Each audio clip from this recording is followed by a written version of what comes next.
Carta de Paulo aos Efésios, capítulo 5, 22 a 33.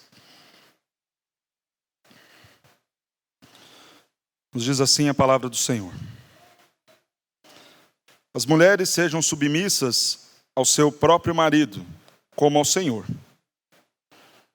Porque o marido é o cabeça da mulher, como também Cristo é o cabeça da igreja, sendo este mesmo o Salvador do corpo.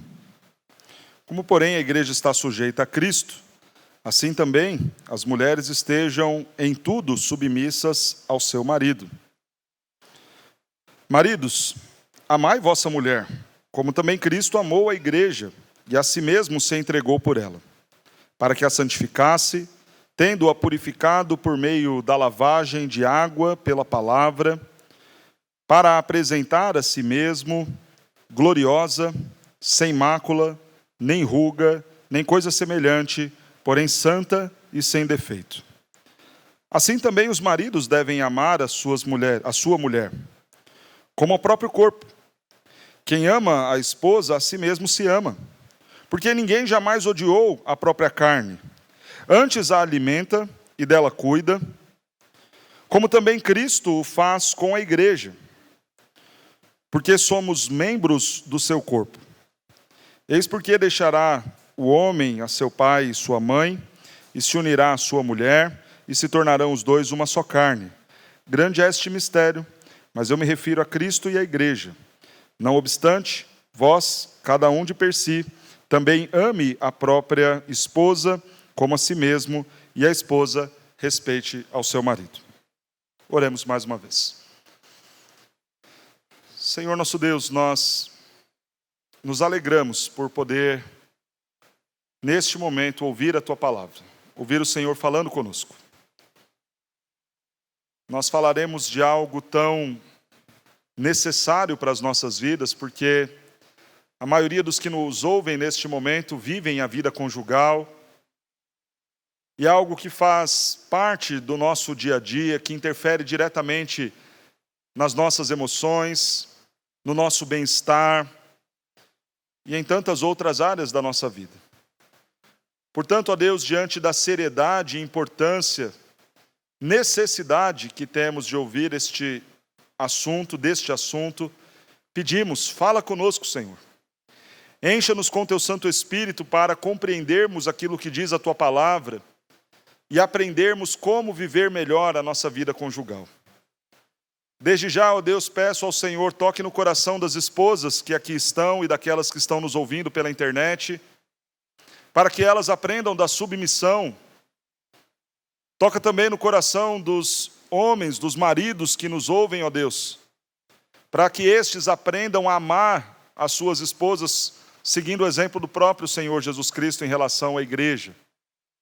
Peço a Deus também por aqueles solteiros que aqui estão e que também nos ouvem pela internet, que o Teu Santo Espírito, ó Deus, possa mostrar a estes qual é o padrão bíblico para a união entre homem e mulher e ensiná-los desde já a buscar, ó Deus, no futuro cônjuge, este ou esta que esteja disposta a cumprir aquilo que aprenderemos nesta noite por meio deste trecho da carta de Efésios.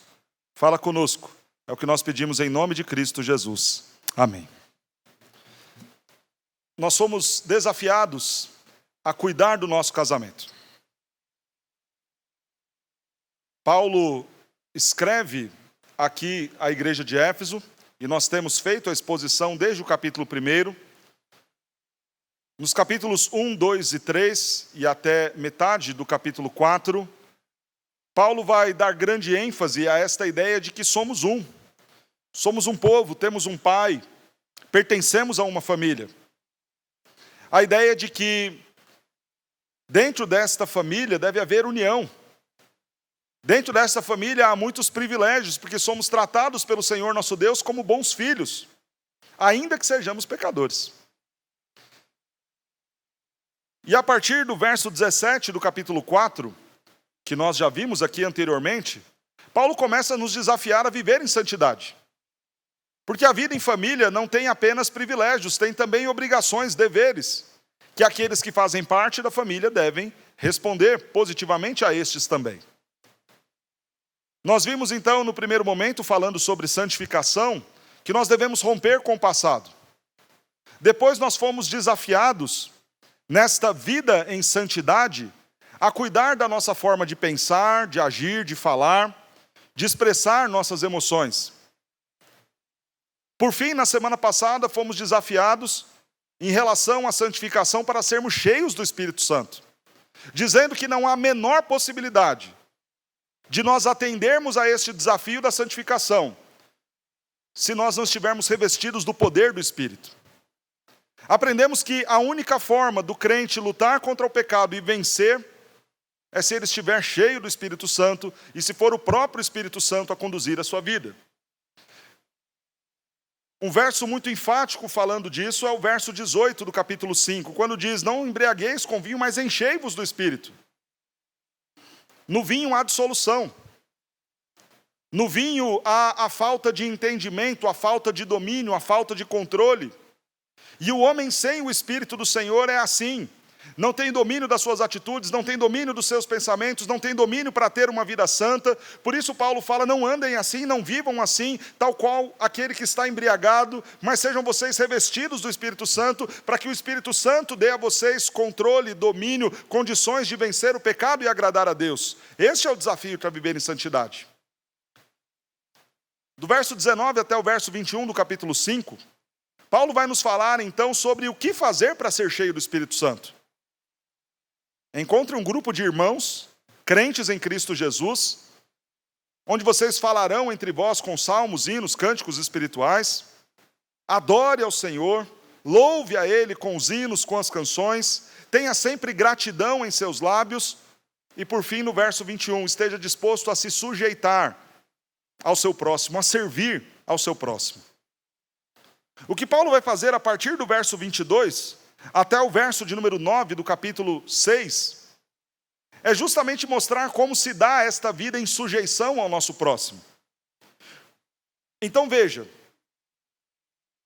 somos família do Senhor, temos o privilégio de ser filhos, temos a obrigação de viver em santidade. Para isso, precisamos romper com o passado, ser cheios do Espírito Santo. Para ser cheio do Espírito Santo, precisamos nos sujeitar aos nossos irmãos. E falando desta sujeição, Paulo começa a partir do casamento. Então eu quero falar, na nossa introdução, sobre alguns problemas que nós temos na vida conjugal.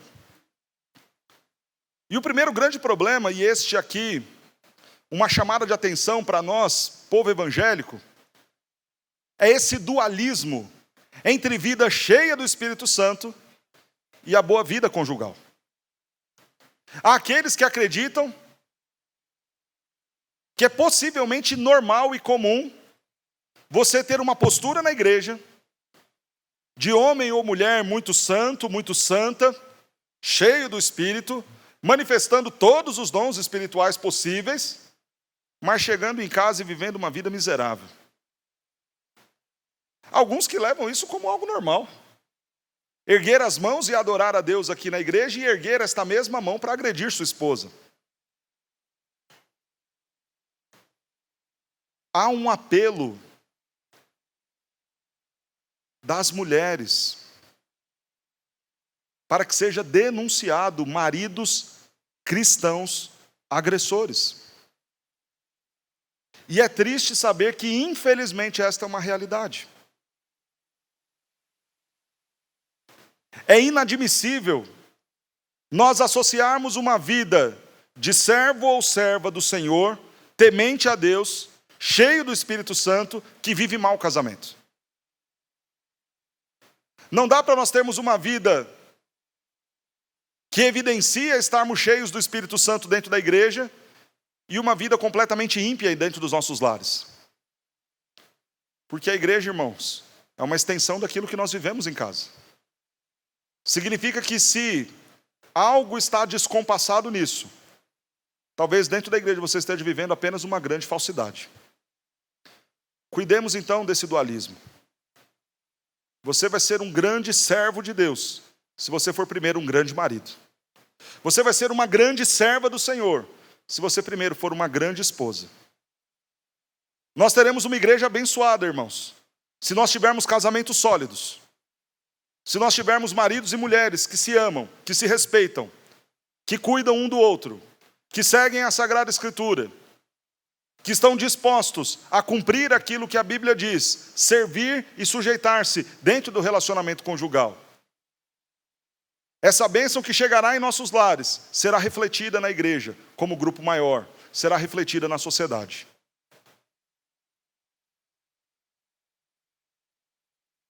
Segundo problema que quero destacar na vida conjugal em nossos dias, a falta de conhecimento. Nós nos distanciamos de tamanha forma da Escritura que os homens não sabem mais biblicamente qual é o seu papel dentro do lar. Que as mulheres não sabem mais biblicamente qual é o seu papel dentro do lar. Tamanho é o afastamento que tomamos da Escritura. Maridos e mulheres que não leem mais a Bíblia em casa e que por isso ficam perdidos dentro das suas responsabilidades para desenvolver dentro do lar. Resultado disso, casamentos fracassados. Terceiro problema que nós temos dentro da vida conjugal em nossos dias, a inversão de papéis. Mulheres que agora carregam sobre si a responsabilidade de liderar a sua família, disciplinar os seus filhos e sustentar a sua casa. Na prática, ficam elas sobrecarregadas, estressadas, vivem mal e não desempenham uma vida boa, com qualidade e eficiência, nem dentro de casa, nem fora dela. Inversão de papéis. Homens omissos, irresponsáveis, não lideram espiritualmente os seus lares,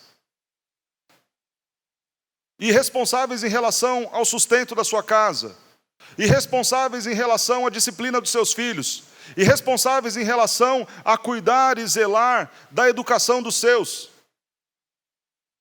Essa inversão de papéis, onde as mulheres precisam assumir aquilo que era de dever e obrigação dos homens, e os homens abandonam as suas responsabilidades, tem trazido grande mal, grande prejuízo aos casamentos. Por fim, e o quarto problema e maior de todos eles, falta vida com Deus. Falta vida de oração. Se você não é um bom cristão, você não vai ser um bom marido.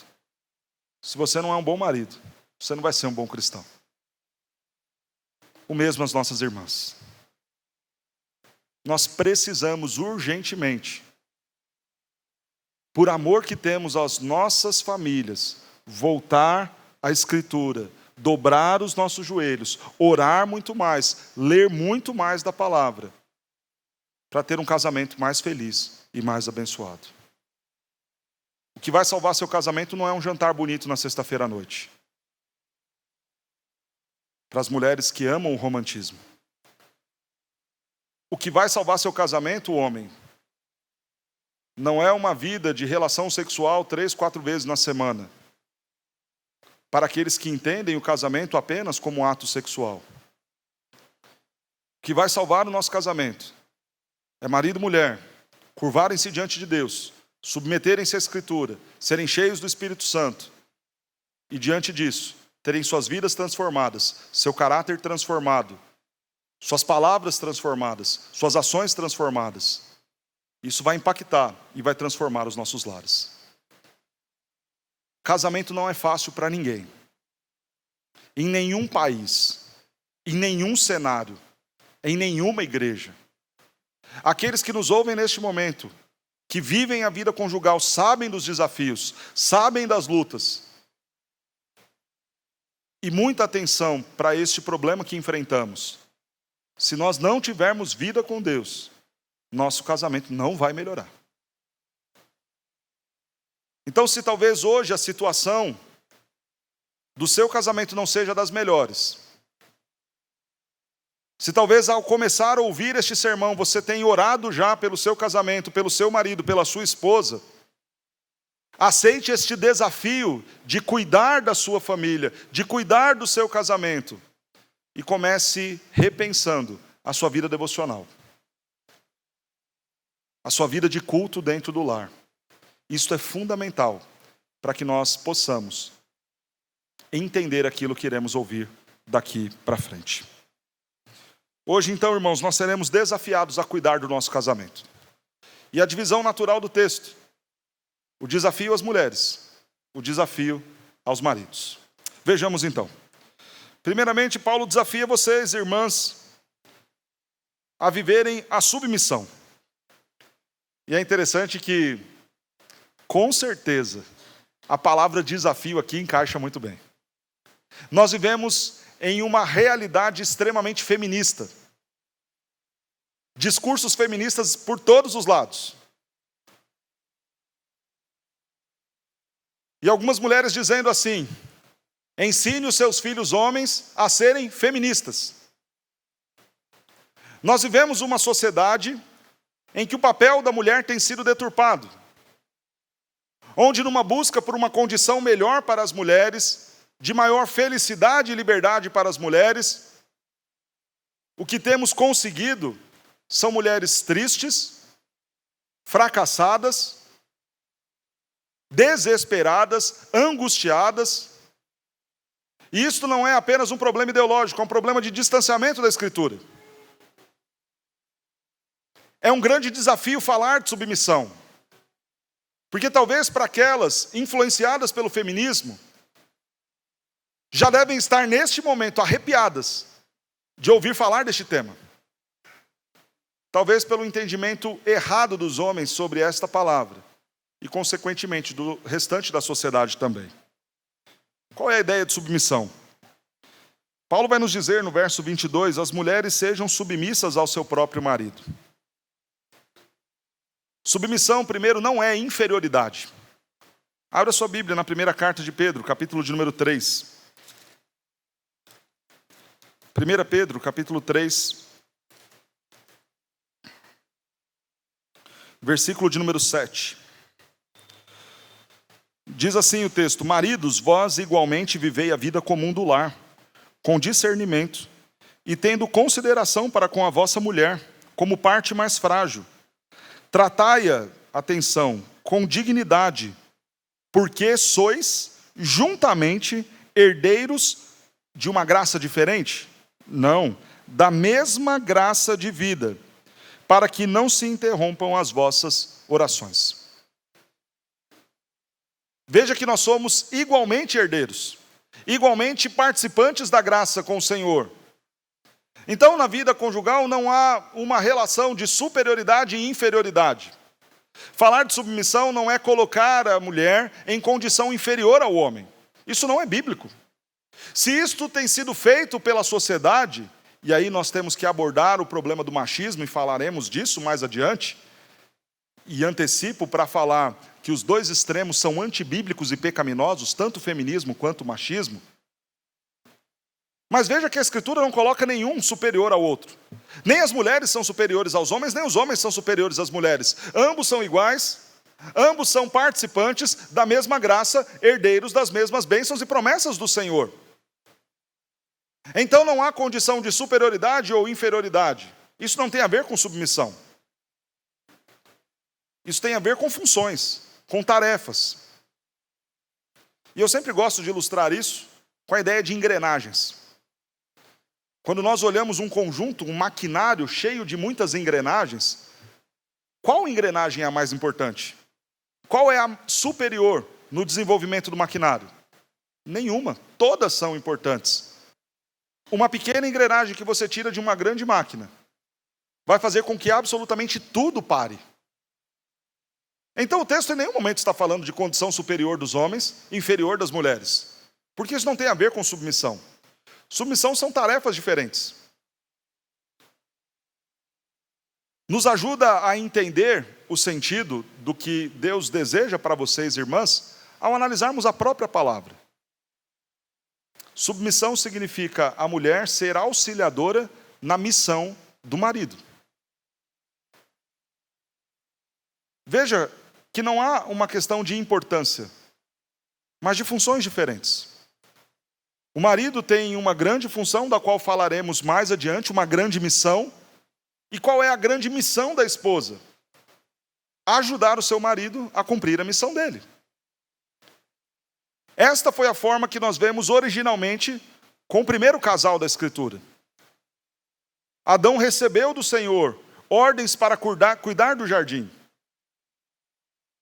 O Senhor vê a condição solitária de Adão e fala o quê? Far-lhe-ei uma auxiliadora que lhe seja idônea. Não é uma auxiliadora inferior, incapaz, incompetente, idônea. Tem a ideia de compatibilidade.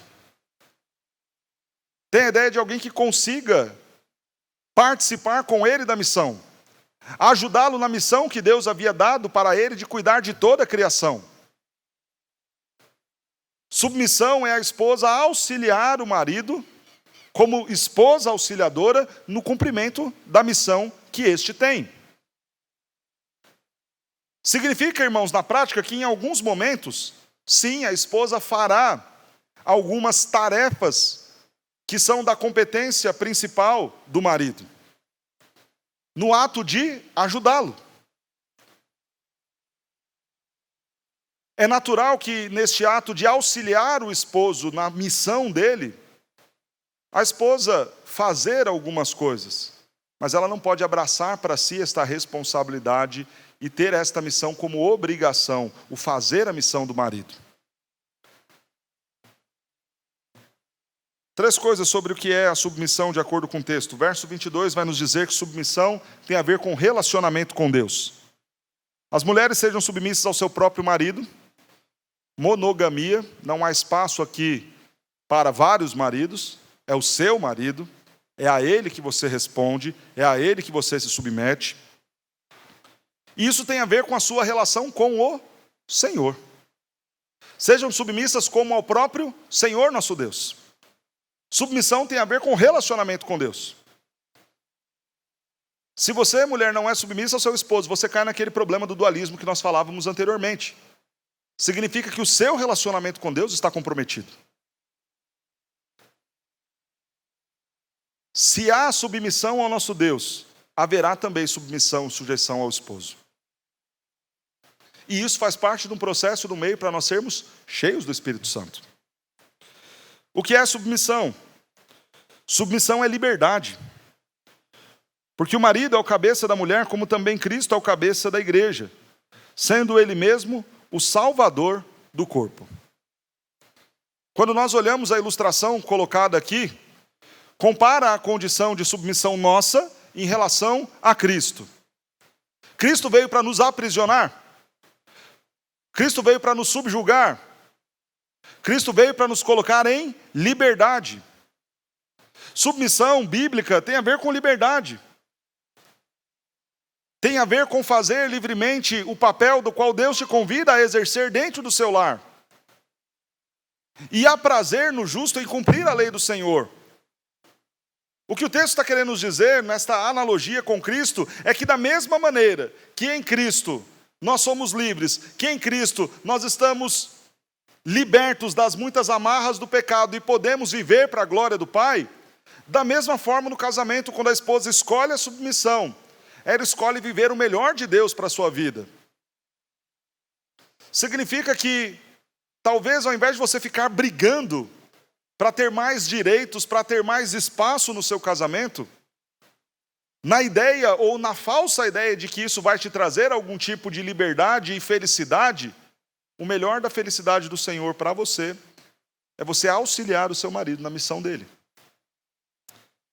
O que é submissão? Verso de número 24. É bênção do Senhor para as mulheres. Como, porém, a igreja está sujeita a Cristo, assim também as mulheres sejam em tudo submissas ao seu marido. A submissão da igreja a Cristo é algo ruim? É bênção do Senhor. Quando que a igreja vai ser abençoada? Quando obedecer ao seu Senhor. Quando a igreja será plenamente feliz? Quando estiver fazendo tudo contrário àquilo que Cristo nos orienta? Claro que não. Quando nós estivermos dispostos a fazer aquilo que Cristo nos ordena. Então, a felicidade na igreja. Da mesma forma no casamento. A bênção do Senhor estará no momento em que vocês, mulheres, escolherem cumprir aquilo que está na Escritura determinado para vocês.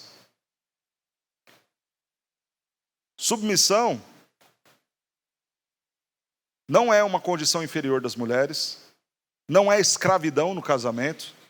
Submissão é a esposa auxiliar o seu marido na missão dele. Então deixe de lado toda essa conversa feminista. Mães que aqui estão, parem de ensinar suas filhas aquela conversa do tipo: filha, você precisa fazer de tudo para não depender de homem. Casamento é mútua dependência.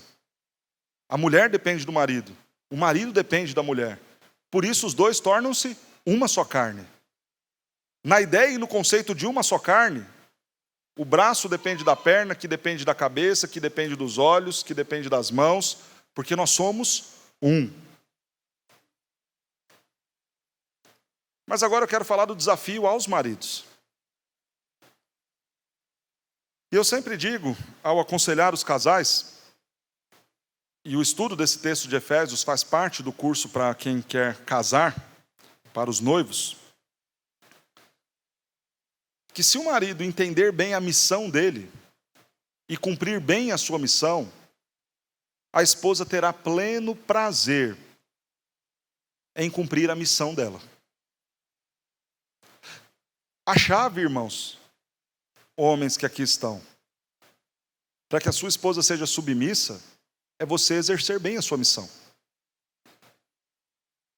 Se agora, no momento em que você for ser desafiado a amar a sua esposa, você encarar isto com seriedade e começar a cumprir a sua missão, eu tenho plena certeza que ela passará a ver submissão como bênção, como liberdade, como dádiva do Senhor, como relacionamento com Deus.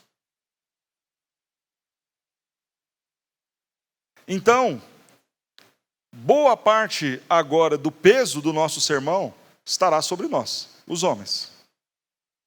Porque de nós depende também o cumprimento da missão das nossas esposas. Isso é completamente coerente com o texto. No relacionamento de Cristo com a igreja, quem é mais importante, a igreja ou Cristo, no que diz respeito no fazer, no agir? É a obra da igreja ou a obra de Cristo?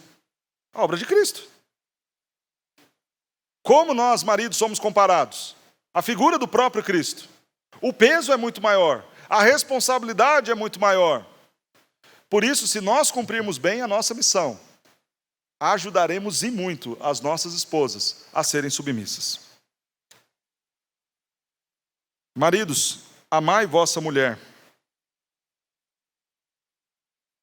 como também Cristo amou a igreja e a si mesmo se entregou por ela. Qual é a missão do marido? Se a da esposa é a submissão, a do marido é o amor. Amar a esposa em que medida? Como Cristo amou a sua igreja. Se a esposa se sentir amada, tal qual Cristo amou a sua igreja, ela não terá a menor dificuldade em trabalhar junto, em ajudar, em auxiliar, em acompanhar, em ser submissa. Vejamos como que se desenvolve este amor. Primeiro, este amor é sacrificial. A palavra amor aqui é a palavra ágape. Aquele que está disposto a dar a vida por alguém. Foi o que Cristo fez pela igreja. Por ela, ele se entregou. Amor sacrificial é aquele que está disposto a fazer tudo pelo outro. É o amor que não vai ver barreiras, não vai ver limites, não vai fazer corpo mole, não vai ter preguiça, não vai ter espaço para outras prioridades. O amor sacrificial é aquele que renuncia por alguém. E assim deve ser o amor do marido pela esposa. Nós homens temos a mania de amar mais nossos amigos do que nossas esposas. e de atendê-los com mais prontidão do que atendemos as nossas esposas. Se algum carro de algum irmão quebrar aqui, eu tenho certeza que logo depois do culto você vai encontrar um outro homem muito solícito, pronto a ir lá no posto de gasolina a pé, comprar combustível, ir na casa dele lá buscar ferramentas para ajudar o colega, porque é parceiro. Quase que um amor sacrificial. Ajuda o outro a fazer mudança, a montar guarda-roupa, ajuda o amigo socorrendo ele, levando no hospital e tudo mais. Mas quando a esposa pede alguma coisa, não é nem um pouco sacrificial. A disposição muda quase que de imediato. Daí um armário que eu tenho em casa desde fevereiro para montar. E ainda não fiz. Mas pela fé, amor, vai dar certo. Será montado. Falta em nós sacrifício por nossas esposas. O triste é que nessa inversão de papéis, as mulheres estão se sacrificando pelos maridos. E o marido às vezes está no sofá jogando videogame. As mulheres estão se sacrificando pela casa. E os maridos estão lá na academia. Estão lá jogando bola. Estão lá fazendo qualquer outra coisa do que pensar e considerar e amar sacrificialmente as suas mulheres. Quais eram as prioridades de Cristo? Servir o reino, servir a igreja, agradar o Pai. Foi assim que ele demonstrou amor por nós. Quais eram os interesses de Cristo? Ele sabia ir para a cruz, morrer.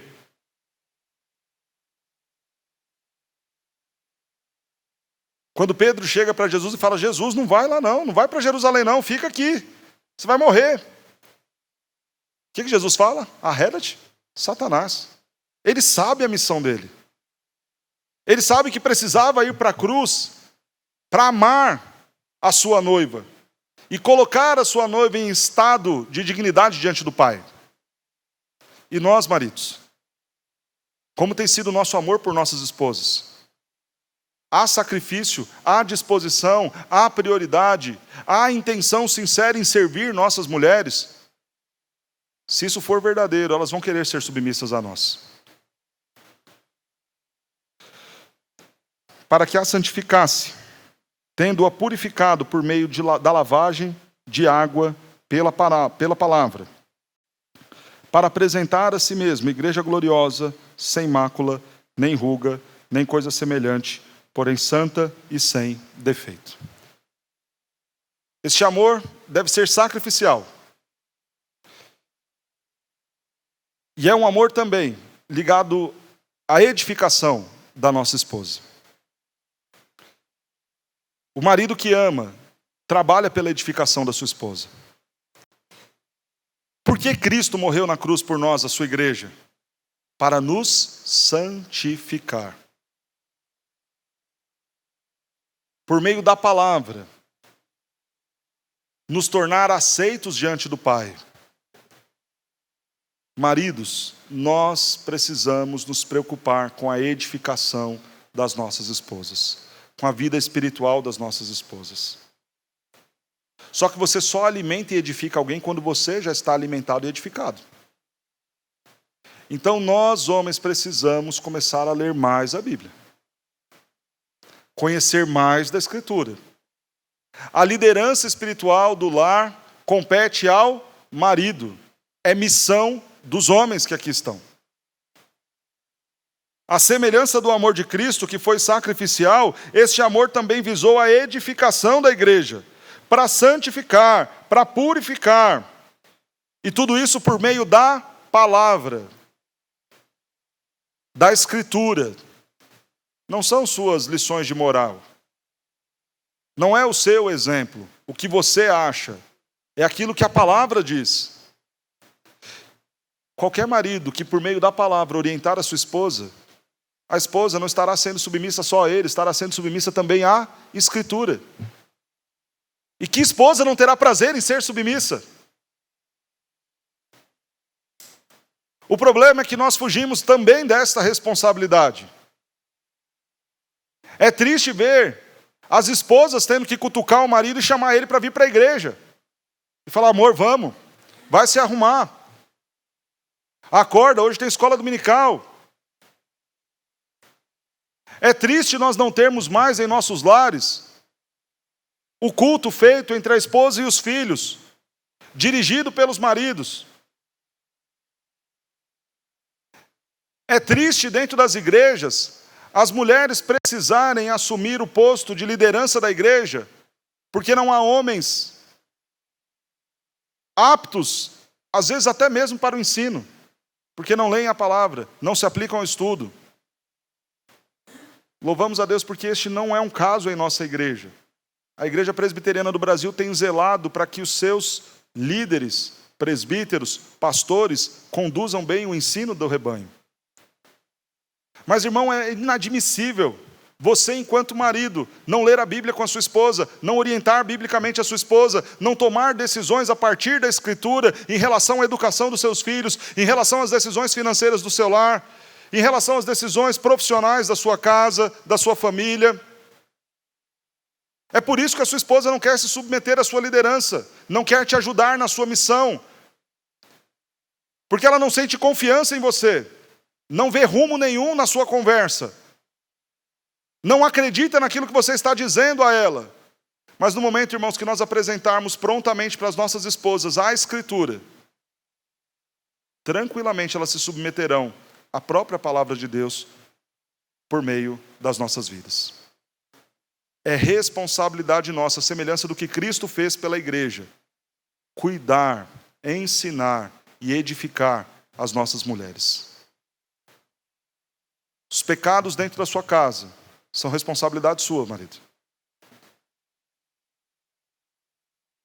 Nós falaremos disso em relação aos filhos na semana que vem. Então podem se preparar para ouvir. Porque esse negócio dos homens olharem para as mulheres e falar, vai lá, conversa com ele. Vai lá, faz você alguma coisa aí, o que você decidir, está tudo decidido, está tudo certo. Irmãos, isso não é papel de homem. É responsabilidade nossa a edificação dos nossos filhos, da nossa esposa. O ensinamento deles. Não se sente preparado? Então para de dormir e vem para a escola dominical. Sai do WhatsApp e vai ler a Bíblia. Desliga o videogame, desliga o Netflix. Vai estudar a Escritura. Vai aprender hermenêutica. Vai ler um bom comentário bíblico e a partir deste, reunir sua família na vida devocional e conduzir a palavra dentro da sua casa.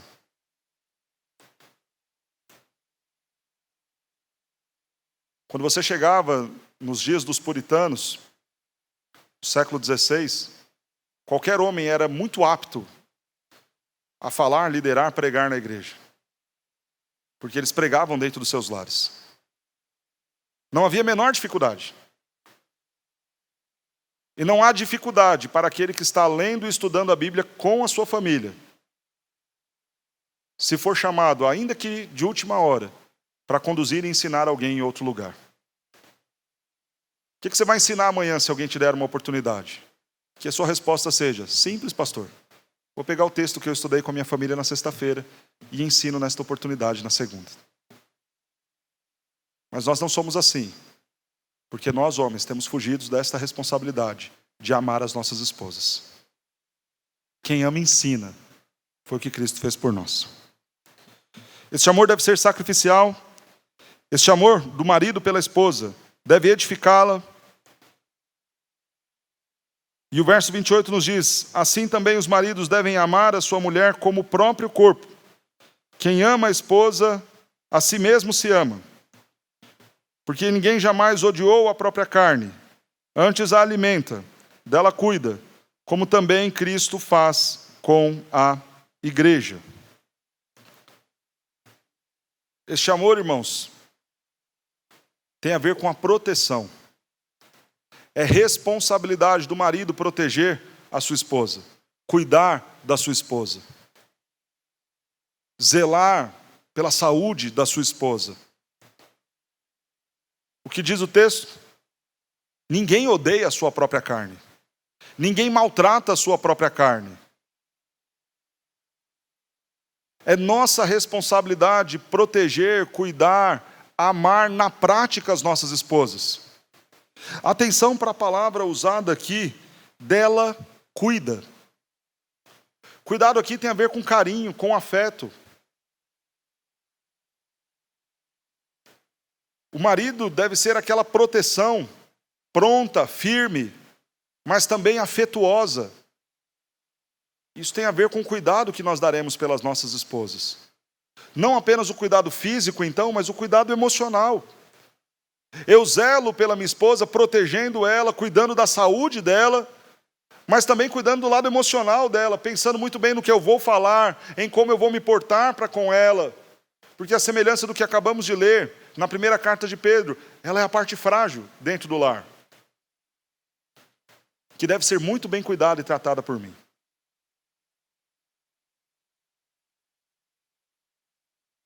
Pensemos aqui então se a condição da qual nós temos exposto as nossas esposas é algo justo, correto, digno, com esta ideia da proteção. Quantas são as mulheres que têm acordado cedo, de madrugada, voltado para casa a altas horas, cansadas, mal fisicamente, para o resultado de uma rotina que lhes é imposta, muitas vezes, pela irresponsabilidade dos maridos. Você não está protegendo a sua esposa. Você está odiando a sua carne. O marido que vê a sua esposa pegar uma condução lotada durante 2, 3 horas e é indiferente a isso, não se compadece dela, isso não é amor, nem é proteção, nem cuidado com ela. É claro que muitas irmãs, talvez justamente por conta desta omissão dos maridos, precisam ir para a luta exatamente nos termos que eu estou colocando. Se talvez o seu marido foi antibíblico, desonroso com a aliança feita com você e nada tem feito de acordo com esse texto, comece a orar para que Deus o converta. Para que Deus o ensine a te amar como Cristo amou a igreja. E nós, homens, nós somos desafiados a amar nossas esposas.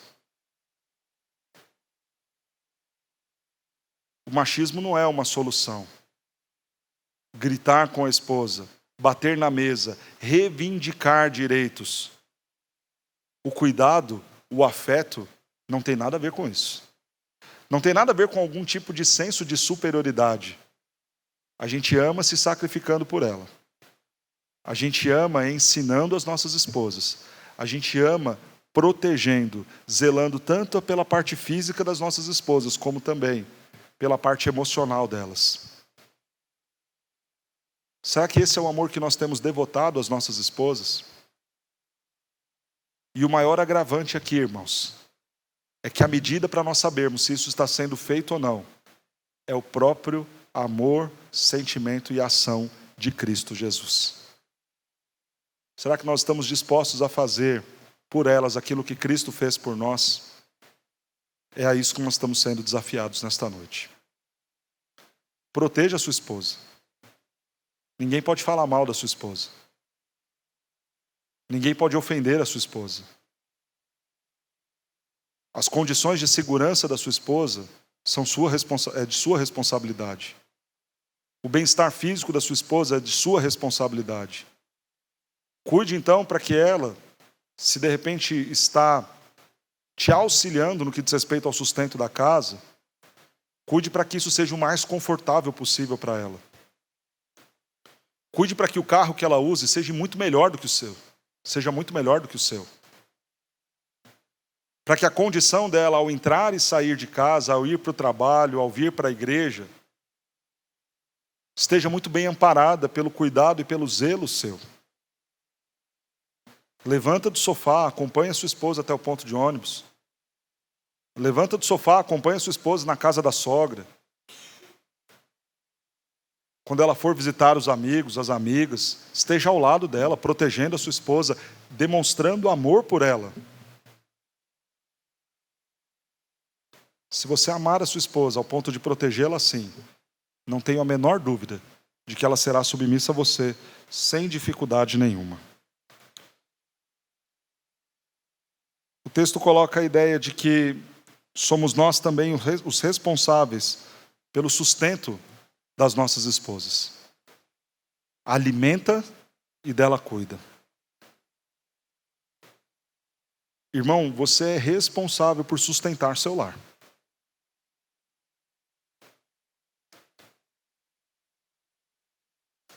Pastor, as mulheres não podem trabalhar? Não é isso que o texto está dizendo. Aliás, a Escritura mostra as mulheres trabalhando.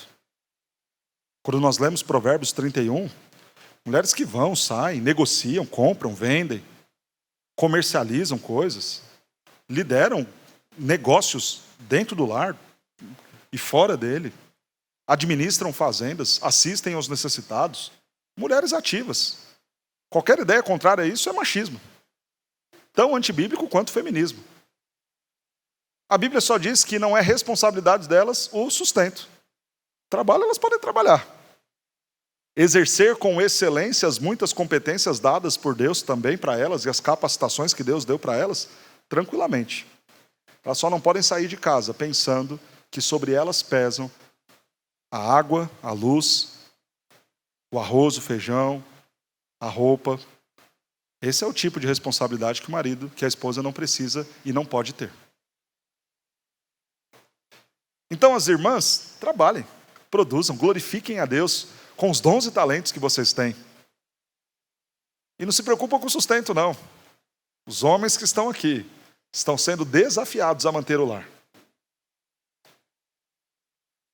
O trabalho da mulher deve ser submissão. Qual é a missão do trabalho do marido? Trazer o sustento. O que é submissão nesse sentido? Auxiliar o marido.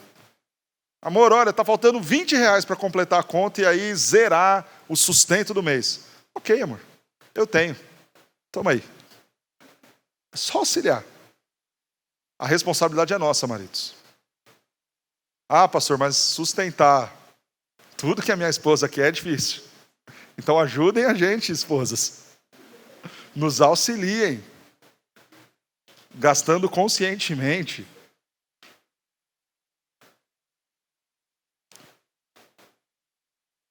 O que é o sustento, irmãos? Moradia, vestimenta, alimentação. Ponto. Ah, amor, mas eu quero tanto fazer uma viagem internacional 2 vezes por ano. Olha, esposa, isso não tem nada a ver com sustento. Vamos deixar isso muito claro. Ah, amor, mas eu queria tanto um sapato combinando com a bolsa e com o cinto para cada look da semana. Esposa, vestimenta.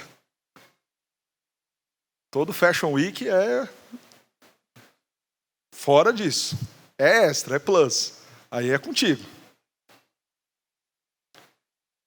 Responsabilidade do marido, sustentar.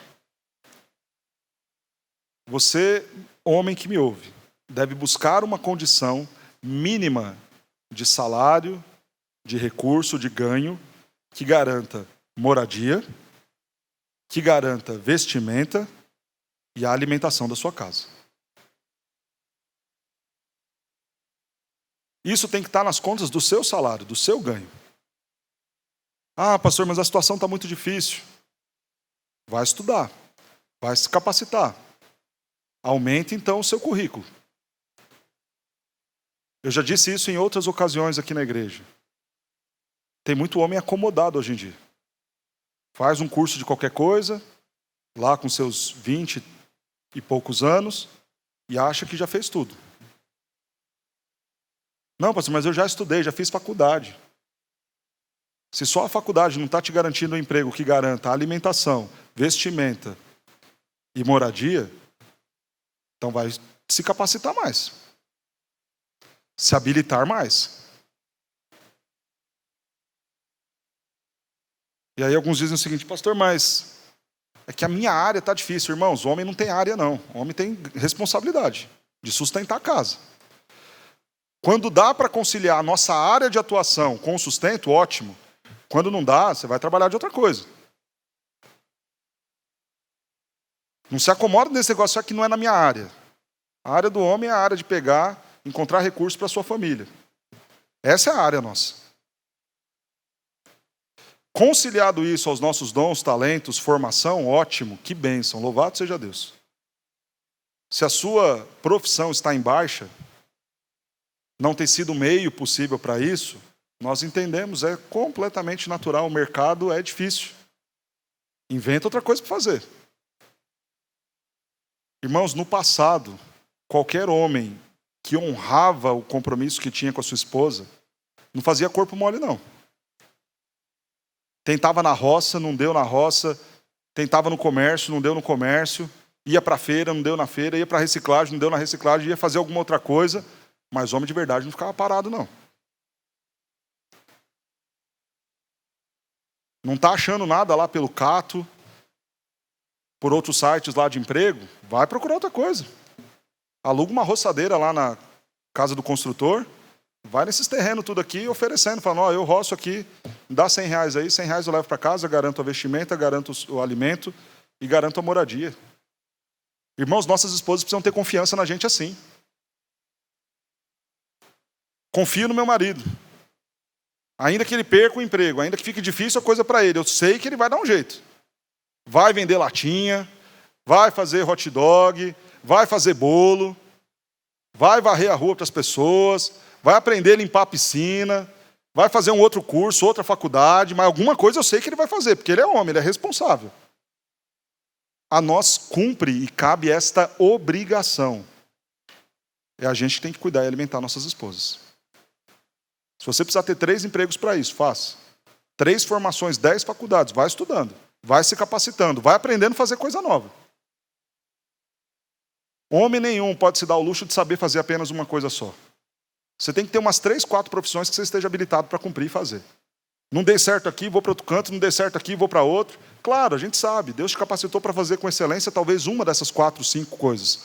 Mas você tem que estar apto para virar e se candidatar. Opa, me coloca aí. Eu vou dar conta do recado. Eu vou fazer, pela minha responsabilidade, meu dever e compromisso com a minha casa. Se você fizer isso, a sua esposa vai precisar apenas te auxiliar no sustento.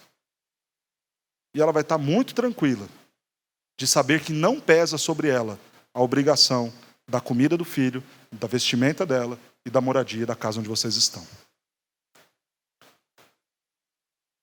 E muito cuidado com o consumismo, com o padrão do que o mundo coloca para nós. Porque as considerações devem ser feitas pelos 2 lados. Arroz e ovo é sustento também e é alimento. Uma casa alugada de 2 cômodos também é moradia.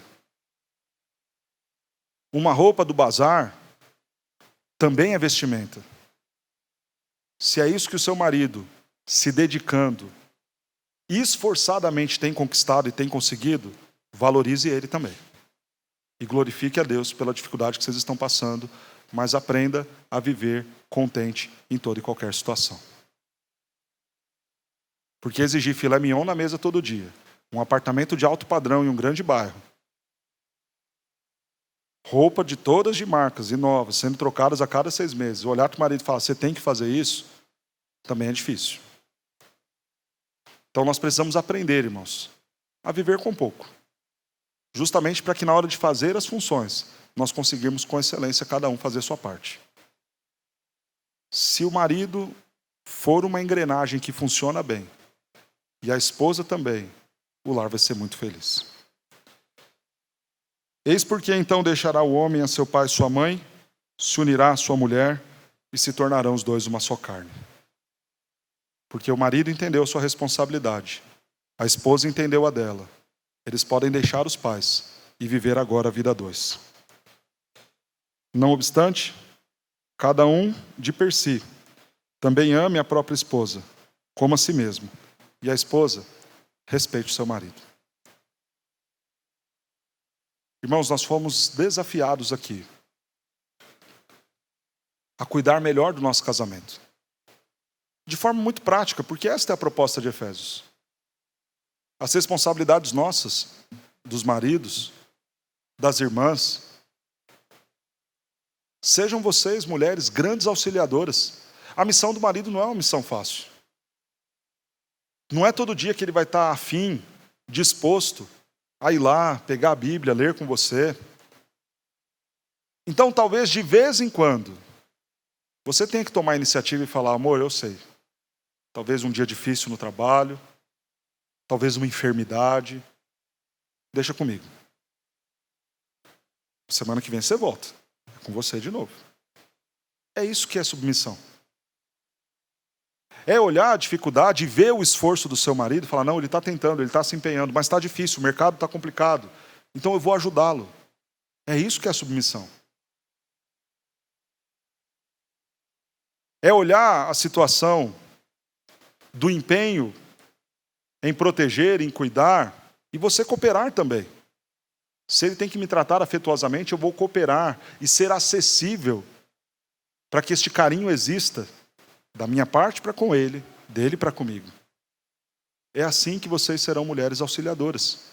É isso que a Bíblia está pedindo. Não é obediência, não é cabresto,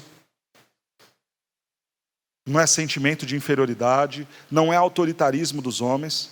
É você olhar a importante missão e difícil missão do seu marido e falar: eu estou aqui para te ajudar a cumprir bem o seu papel. Porque se você, marido, fizer isso com excelência, com a boa ajuda da sua esposa, eu tenho certeza que vocês dois serão muito felizes. E que o casamento de vocês vai dar muito certo.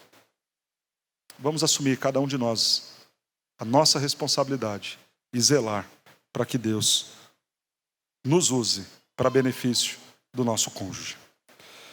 O maior exemplo que nós temos, tanto para os homens quanto para as mulheres, é o exemplo do próprio Cristo. Por isso que Paulo coloca no verso de número 32. O mistério, eu estou dizendo, em relação a Cristo e à igreja. Porque Jesus, irmãos, nos amou, se entregou por nós, cuida de nós, nos sustenta, nos ajuda, nos dá carinho, nos protege, nos defende. Esse é o nosso Cristo. Todas as vezes que Satanás se levanta para nos acusar, tal qual o marido deve fazer pela esposa, Cristo faz por nós. Ele não. Eu conheço. Eu dei minha vida por ele. Eu amei. Eu sustento. Eu garanto. É o amor de Cristo que nos preserva até o dia final. É o amor de Cristo que nos purificou, que nos edifica, que nos santifica, que nos alimenta. Que aquilo que Cristo fez na cruz por nós seja a nossa motivação para servirmos bem a pessoa bela e amada que Ele colocou em nossas vidas. Que Ele nos abençoe nesta missão.